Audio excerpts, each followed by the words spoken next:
ఘోర వార్తాలోకంకు స్వాగతం.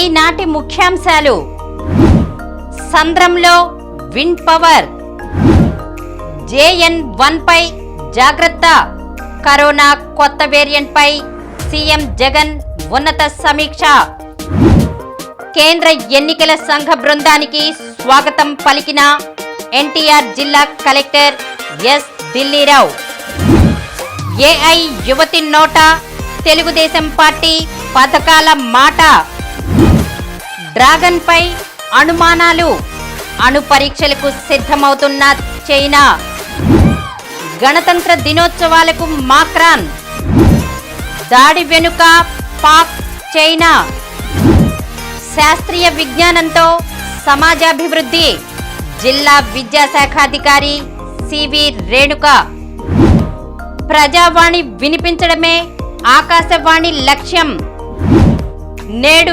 నంది నాటకోత్సవాలు ప్రారంభం, విజయవాడ నగరంలో ఆకట్టుకుంటున్న ఫల పుష్ప ప్రదర్శన, స్వచ్ఛ ఓటర్ల జాబితా ముఖ్యం, ఇవి తీసుకుంటే రక్తహీనత రాదు. ఈరోజు వార్తలను చూద్దాం. సంద్రంలో విండ్ పవర్, పర్యావరణాన్ని పరిరక్షిస్తూనే సహజ ఇంధన వనరులను వినియోగించుకుని విద్యుత్ ఉత్పత్తి చేయడానికి ప్రపంచవ్యాప్తంగా ప్రయత్నాలు జరుగుతున్నాయి. ప్రజల విద్యుత్ అవసరాలను తీర్చడంతో పాటు వాతావరణంలో కర్బన ఉద్గారాలను తగ్గించాలనేది వాటన్నిటి లక్ష్యం. ఈ క్రమంలోనే పునరుత్పాదక ఇంధన విద్యుత్ ఉత్పత్తికి ప్రాధాన్యత పెరుగుతోంది. 2030 నాటికి 500 గిగావాట్ల పునరుత్పాదక విద్యుత్ ఉత్పత్తి సామర్థ్యం సాధించాలని దేశం లక్ష్యంగా పెట్టుకుంది. ఈ నేపథ్యంలో సముద్రంలో ఏర్పాటు చేసే పవన విద్యుత్ ఉత్పత్తి కేంద్రాలను ప్రోత్సహించేందుకు కేంద్ర ప్రభుత్వం చర్యలు చేపడుతోంది. ఈ క్రమంలోనే offshore wind energy lease rules 2023ను తాజాగా ప్రకటించింది. సముద్రంలో విండ్ ప్రాజెక్టుకు అనుకూలంగా ఉండే చోటు కోసం జరిగే సర్వేకు 3 ఏళ్లు ఉన్న గడువును 5 ఏళ్లకు పెంచింది. అలాగే ప్రాజెక్టుల లీజు వ్యవధి 35 ఏళ్లుగా నిర్ణయించింది. ప్రాజెక్టు నిర్వాహకులు మెగావాట్కు 1 లక్ష రూపాయల సెక్యూరిటీ డిపాజిట్గా చెల్లించాలని చెప్పింది. అయితే ఇది రిఫండబుల్ అని స్పష్టం చేసింది. JN1 పై జాగ్రత్త, కరోనా కొత్త వేరియంట్ పై సీఎం జగన్ ఉన్నత సమీక్ష.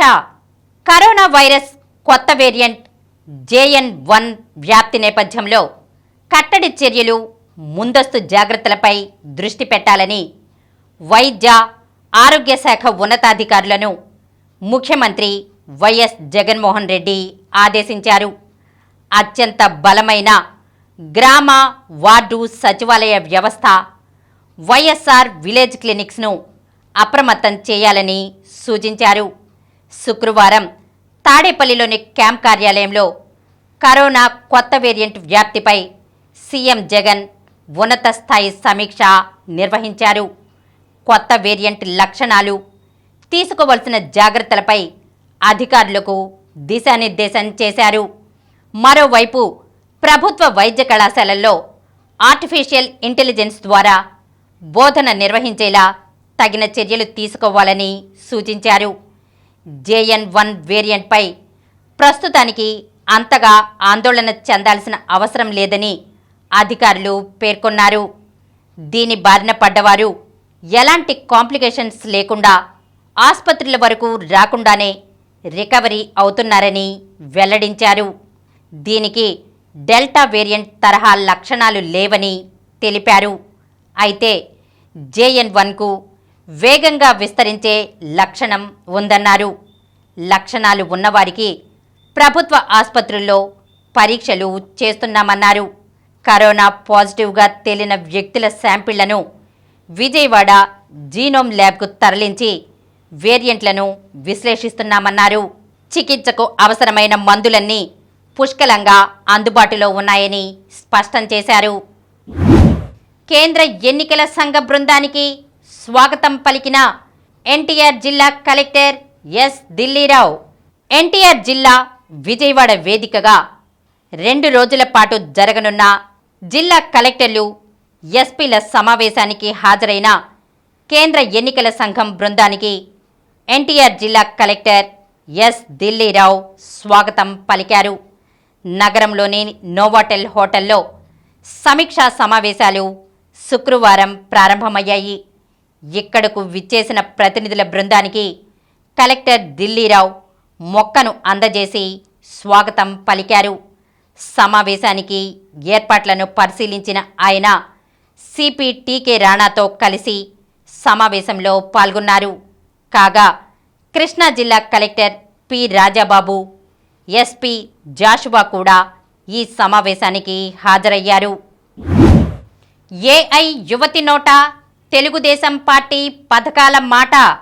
ఆంధ్రప్రదేశ్లో తెలుగుదేశం ప్రభుత్వం అధికారంలోకి వస్తే అమలు చేయనున్న పథకాలను నేటి తరానికి వివరించేందుకు బెంగుళూరు తెలుగుదేశం ఫోరం కృత్రిమ మేధతో ఓ వీడియో రూపొందించింది.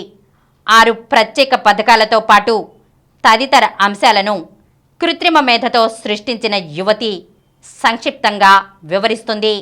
నేటి యువతను ఆకట్టుకునేందుకు సూపర్ 6 క్యాంపెయినర్ పేరిట మరికొన్ని వీడియోలను చేస్తున్నట్లు రూపకర్త రాజా చంద్రశేఖర్, ఫోరం ప్రతినిధి కనకమేడల వీర న్యూస్ టుడేకు తెలిపారు. టీడీపీ ప్రకటించిన మేనిఫెస్టోలోని 6 ప్రత్యేక పథకాలు. 5 ఏళ్లలో పేదల ఆదాయాన్ని రెట్టింపు చేస్తాము. బీసీలకు రక్షణ చట్టం తెచ్చి వారికి అన్ని విధాలా అండగా నిలుస్తాము. చంద్రబాబు ప్రభుత్వం అధికారంలోకి రాగానే ఇంటింటికి మంచి నీరు పథకం కింద ప్రతి ఇంటికి కుళాయి కనెక్షన్ ఇస్తాము. ప్రతి రైతుకు ఏడాదికి 20,000 రూపాయల ఆర్థిక సాయం. ప్రతి కుటుంబంలో 18 ఏళ్లు నిండిన మహిళలకు స్త్రీనిధి కింద నెలకు 1,500 రూపాయలను నేరుగా వారి బ్యాంక్ ఖాతాల్లో జమ. ఆంధ్రప్రదేశ్లోని నిరుద్యోగులకు 20 లక్షల ఉద్యోగాలు. ప్రతి నిరుద్యోగికి యువగళం నిధి కింద నెలకు 3,000 ఆర్థిక సాయం. డ్రాగన్పై అనుమానాలు. అణు పరీక్షలకు సిద్ధమవుతున్న చైనా. డ్రాగన్ దేశం మళ్లీ అణు పరీక్షలకు సిద్ధపడుతోందా?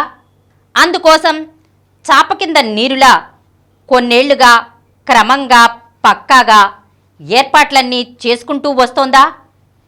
ఏ క్షణంలోనైనా భారీ స్థాయిలో అణు పరీక్షలు చేపట్టనుందా అంటే అవుననే అంటోంది తాజా పరిశోధన ఒకటి. అణు నిరాయుధీకరణ చర్యలను వేగవంతం చేసేందుకు అమెరికా ప్రయత్నిస్తున్న ఈ తరుణంలో చైనా తాజా చర్యలు కలకలం రేపుతున్నాయి. దీనివల్ల అంతర్జాతీయ ఆయుధ పోటీ ఎలాంటి మలుపు తీసుకుంటోందన్న ఆందోళనలు వ్యక్తమవుతున్నాయి. వాయువ్య చైనాలోనే మారుమూల జిన్జియాన్ అటానమస్ ఏరియా, అక్కడి ఓ ప్రాంతంలో కొన్నేళ్లుగా పలు రకాలుగా హడావుడి పెరుగుతూ వస్తోంది. రకరకాల నిర్మాణాలు శరవేగంగా జరుగుతున్నాయి. కొండల్ని తొలచి సొరంగాల్లాంటివి వేసే పనులు సాగుతున్నాయి. ఇంకోవైపు కొత్త వైమానిక స్థావరం నిర్మాణంలో ఉంది. దానికి కొద్ది దూరంలోనే ఓ చిన్నపాటి శాటిలైట్ టౌన్ పుట్టుకొస్తోంది. బయటి ప్రపంచం దృష్టిలో పడకుండా అత్యంత పగడ్బందీగా జరుగుతున్న ఈ కార్యకలాపాలన్నీ ప్రముఖ అంతర్జాతీయ నిఘా నిపుణుడు డాక్టర్ రెనీ బాబియార్జ్ బయటపెట్టిన ఉపగ్రహ చిత్రాలతో తాజాగా వెలుగులోకి వచ్చాయి. దాంతో అంతర్జాతీయంగా ఒక్కసారిగా కలకలం రేగుతోంది. ఇవన్నీ జరుగుతున్నది 1964లో చైనా తొలిసారి అణు పరీక్షలు జరిపిన లోప్నూర్ ప్రాంతంలో కావడమే అందుకు కారణం. త్వరలో భారీ ఎత్తున అణు పరీక్షలకు చైనా సిద్ధమవుతోందనేందుకు ఇవన్నీ తిరుగులేని ఆధారాలని న్యూయార్క్ టైమ్స్ వార్తాపత్రిక పేర్కొంది. అమెరికా రక్షణ సంస్థ మాజీ విశ్లేషకుడు కూడా అయిన రెనీ లోప్నూర్లో కార్యకలాపాలకు సంబంధించి కొన్నేళ్లుగా తీసిన ఉపగ్రహ ఛాయాచిత్రాలను లోతుగా పరిశీలించారు. ఆ మీదట ఆయన అందజేసిన సాక్ష్యాల ఆధారంగా న్యూయార్క్ టైమ్స్ ప్రచురించిన కథనం కలకలం రేపుతోంది. గణతంత్ర దినోత్సవాలకు మాక్రాన్ వచ్చే ఏడాది జనవరి 26న జరగనున్న 75వ భారత గణతంత్ర వేడుకలకు ఫ్రాన్స్ అధ్యక్షుడు ఇమ్మాన్యుయల్ మాక్రాన్ ముఖ్య అతిథిగా హాజరు కానున్నారు. ప్రధానమంత్రి నరేంద్ర మోదీ ఆహ్వానం మేరకు ఆయన ఈ వేడుకల్లో పాల్గొనబోతున్నారని భారత విదేశాంగ శాఖ ఒక ప్రకటనలో తెలియజేసింది. భారత గణతంత్ర దినోత్సవంలో పాల్గొంటున్న 6వ ఫ్రాన్స్ అధ్యక్షుడిగా మాక్రాన్ రికార్డుకెక్కబోతున్నారు. గతంలో ఫ్రాన్స్ నుంచి 5గురు అధినేతలు భారత రిపబ్లిక్ డే కార్యక్రమంలో పాల్గొన్నారు. వాస్తవానికి 2024 గణతంత్ర దినోత్సవానికి భారత ప్రభుత్వం తొలుత అమెరికా అధ్యక్షుడు జో బైడెన్ను ముఖ్య అతిథిగా ఆహ్వానించింది. కానీ జనవరిలో భారత్లో పర్యటించలేనని ఆయన అసక్తత వ్యక్తం చేశారు. దాడి వెనుక పాక్, చైనా. జమ్మూ కశ్మీర్లోని పూంచ్ జిల్లాలో గురువారం ఆర్మీ వాహనాలపై దాడి వెనుక పాక్, చైనాల హస్తముందని రక్షణ శాఖ వర్గాలు అంటున్నాయి. లద్దాఖ్ సరిహద్దుల్లో భారీగా మోహరించిన ఆర్మీని మరోవైపు తరలించేలా భారత్పై ఒత్తిడి పెంచేందుకే ఆ రెండు దేశాలు కుట్ర పన్నినట్లు అనుమానిస్తున్నాయి. కశ్మీర్ లోయలో ముఖ్యంగా పాక్ సరిహద్దుల్లో ఉన్న పూంచ్, రాజౌరి సెక్టారులో భారత ఆర్మీ లక్ష్యంగా ఇటీవల పెరిగిన ఉగ్రదాడుల ఘటనలకు చైనా, పాకిస్తాన్ల ఉమ్మడి వ్యూహమే కారణమని చెబుతున్నాయి. ఆర్మీపై దాడుల ద్వారా భారత్ను రెచ్చగొట్టేందుకు పాకిస్తాన్ ఇప్పటికే పూంచ్ అటవీ ప్రాంతానికి 25 నుంచి 30 మంది వరకు ఉగ్రవాదులను దొంగచాటిగా పంపించినట్లు రక్షణ వర్గాలు తెలిపాయి. శాస్త్రీయ విజ్ఞానంతో సమాజాభివృద్ధి. జిల్లా విద్యాశాఖాధికారి సివి రేణుక. శాస్త్రీయ విజ్ఞానంతో సమాజాభివృద్ధి సాధ్యమని జిల్లా విద్యాశాఖాధికారి సివి రేణుక తెలిపారు. Singhnagar M K Baig municipal corporation హైస్కూల్లో దక్షిణ భారత జిల్లా స్థాయి విద్యా వైజ్ఞానిక ప్రదర్శన 2023 శుక్రవారం ఘనంగా ప్రారంభమైంది. దీనికి ముఖ్య అతిథిగా విచ్చేసిన ఆమె మాట్లాడుతూ విద్యార్థులందరూ శాస్త్రీయ దృక్పథాన్ని అలవర్చుకోవాలని సూచించారు. రాతి యుగంలో చెట్లు, జంతువులతో కలిసి జీవించే స్థితి నుంచి నేడు అంతరిక్షంలో విహరించే స్థాయికి మనిషి విజ్ఞానం సంపాదించాడంటే దానికి ప్రధాన కారణం శాస్త్రీయ విజ్ఞానమేనని చెప్పారు. విశిష్ట అతిథి AP industrial development corporation chairman బండి పుణ్యశీల మాట్లాడుతూ ముఖ్యమంత్రి వైఎస్ జగన్మోహన్ రెడ్డి పాలనలో చదువుకు ఎంత ప్రాధాన్యతను ఇస్తున్నారనే విషయం ప్రపంచమంతా చూస్తోందని పేర్కొన్నారు. ప్రపంచ స్థాయిలో మన విద్యార్థులు పోటీ పడే విధంగా విద్యా వ్యవస్థలో చారిత్రాత్మక మార్పులకు మన సీఎం జగనన్న శ్రీకారం చుట్టారని పేర్కొన్నారు. శాస్త్రీయ విజ్ఞానంలో విద్యార్థులకు మరింత అవగాహన, ప్రోత్సాహం అందించాలనే ఉద్దేశంతో ఇటువంటి ప్రదర్శనలు నిర్వహించడం సంతోషంగా ఉందన్నారు. విద్యార్థులంతా వీటిని సద్వినియోగం చేసుకోవాలని కోరారు. ప్రజావాణి వినిపించడమే ఆకాశవాణి లక్ష్యం. ప్రజావాణి వినిపించడమే విజయవాడ ఆకాశవాణి కేంద్రం లక్ష్యమని Akashvani principal director general New Delhi doctor Vasudha Gupta అన్నారు. విజయవాడ ఆకాశవాణి కేంద్రం అమృతోత్సవ వేడుకలు, 75 సంవత్సరాల ఆకాశవాణి ప్రస్థానం, ప్రతిభావాణి పురస్కారాల ప్రదానం కార్యక్రమం ఆకాశవాణి కేంద్రంలో శుక్రవారం నిర్వహించారు. తొలుత 75 సంవత్సరాల స్మృతి స్తూపాన్ని డాక్టర్ వసుధా గుప్తా ఆవిష్కరించి ప్రసంగించారు. విజయవాడ ఆకాశవాణి కేంద్రం program executive B Venkateswarlu, Akashvani deputy director general engineering N Someswararao, Doordarshan deputy director general Kondalarao ఈ కార్యక్రమంలో పాల్గొన్నారు.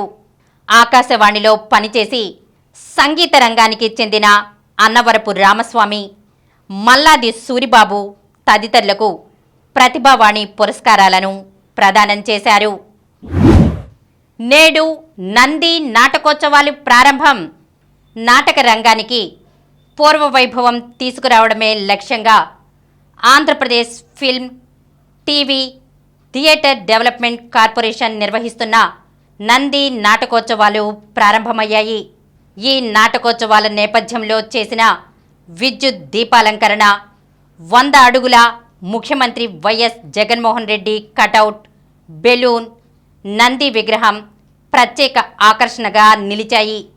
ఈరోజు నాటకోత్సవాల ప్రారంభ కార్యక్రమంలో బీసీ వెల్ఫేర్, సినిమాటోగ్రఫీ, సమాచార శాఖ మంత్రి చెల్లుబోయిన వేణుగోపాలకృష్ణ ముఖ్య అతిథిగా పాల్గొని నాటకోత్సవాలను ప్రారంభించినట్లు FDC chairman Posani Krishnamurali, managing director T Vijay Kumar Reddy తెలిపారు. ఈ వేడుకలు ఈ నెల 29 వరకు జరగనున్నాయి. రాష్ట్ర వ్యాప్తంగా వేలాది మంది కళాభిమానులు ఈ నాటకోత్సవాల కోసం ఉత్సాహంగా ఎదురుచూస్తున్నారు. ప్రాథమిక దశలో మెప్పించి తుది పోటీలకు అర్హత పొందిన కళాకారులు ఈ ఉత్సవాల్లో సత్తా చాటి బహుమతులు సాధించాలనే పట్టుదలతో ఉన్నారు. ఈ పోటీల్లో 73 అవార్డులు గెలుచుకోవడం కోసం రాష్ట్ర వ్యాప్తంగా 38 నాటక సమాజాల నుంచి 1200 మంది కళాకారులు పాల్గొంటున్నారు. విజయవాడ నగరంలో ఆకట్టుకుంటున్న ఫల, పుష్ప ప్రదర్శన.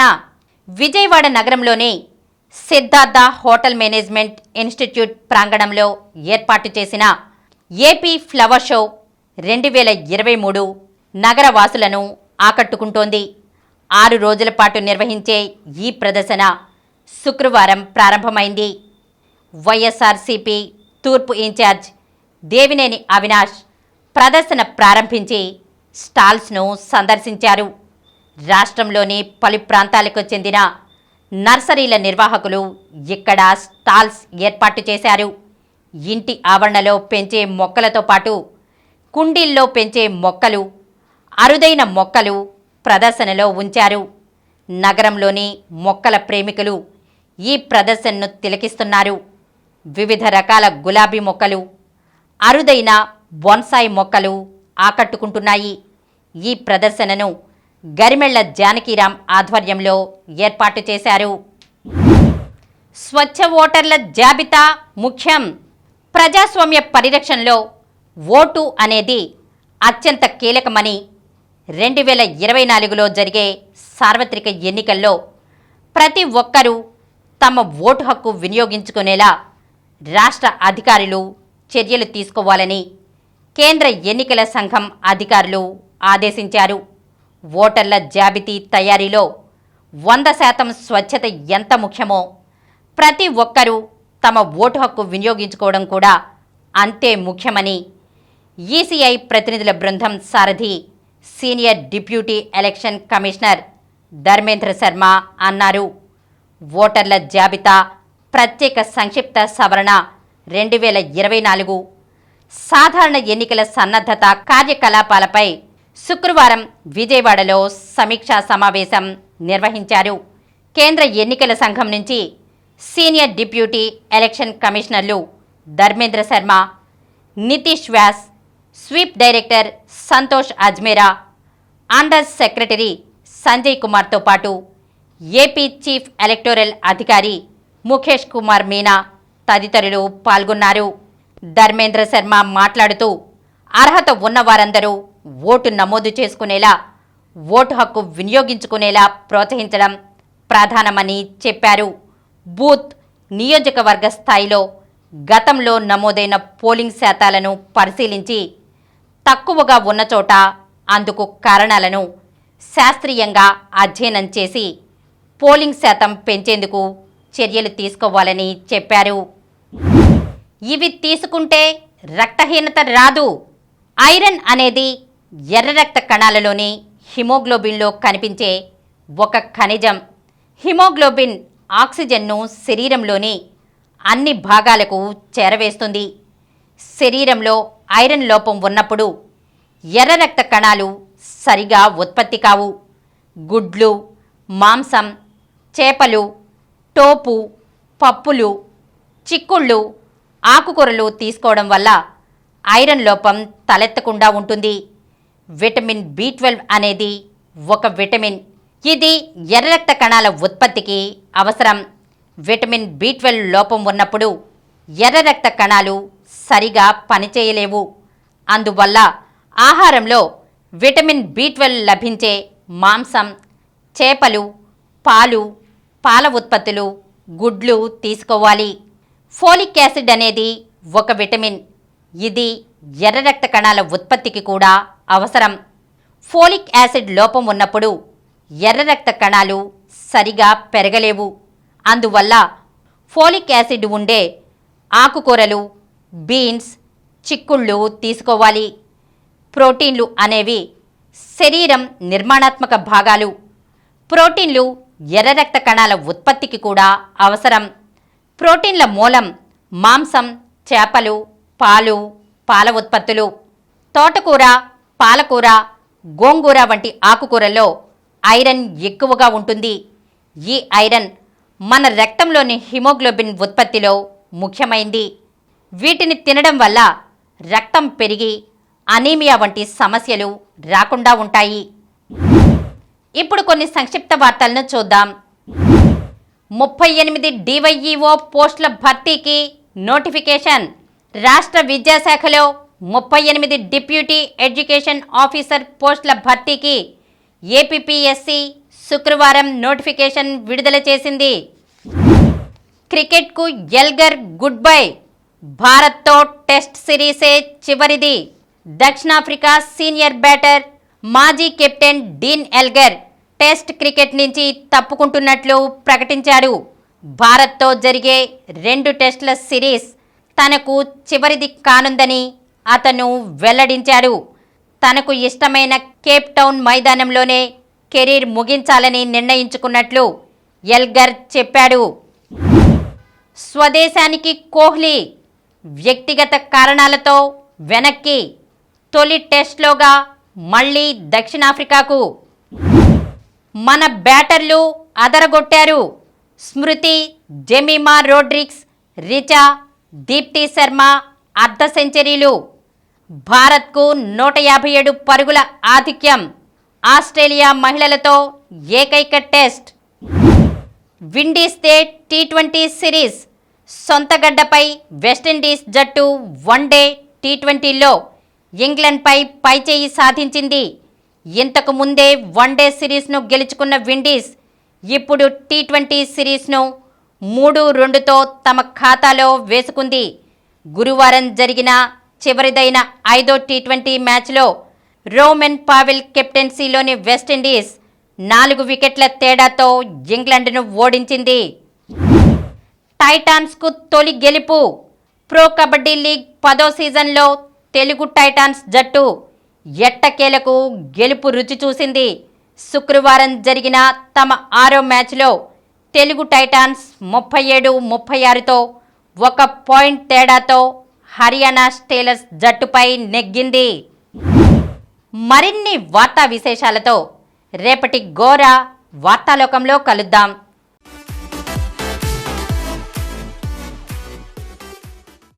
ప్రతిరోజు వార్తా విశేషాల కోసం అనతి కాలంలోనే 20 కోట్ల వ్యూస్కు చేరువలో ఉన్న డాక్టర్ సమరం మల్టీ ఛానల్ నెట్వర్క్ సమర్పించు గోరా వార్తాలోకంకు సబ్స్క్రైబ్ చేయండి, లైక్ చేయండి, మీ ఫ్రెండ్స్కి షేర్ చేయండి. అలాగే ప్రక్కనున్న గంట సింబల్ని ప్రెస్ చేయడం మర్చిపోకండి.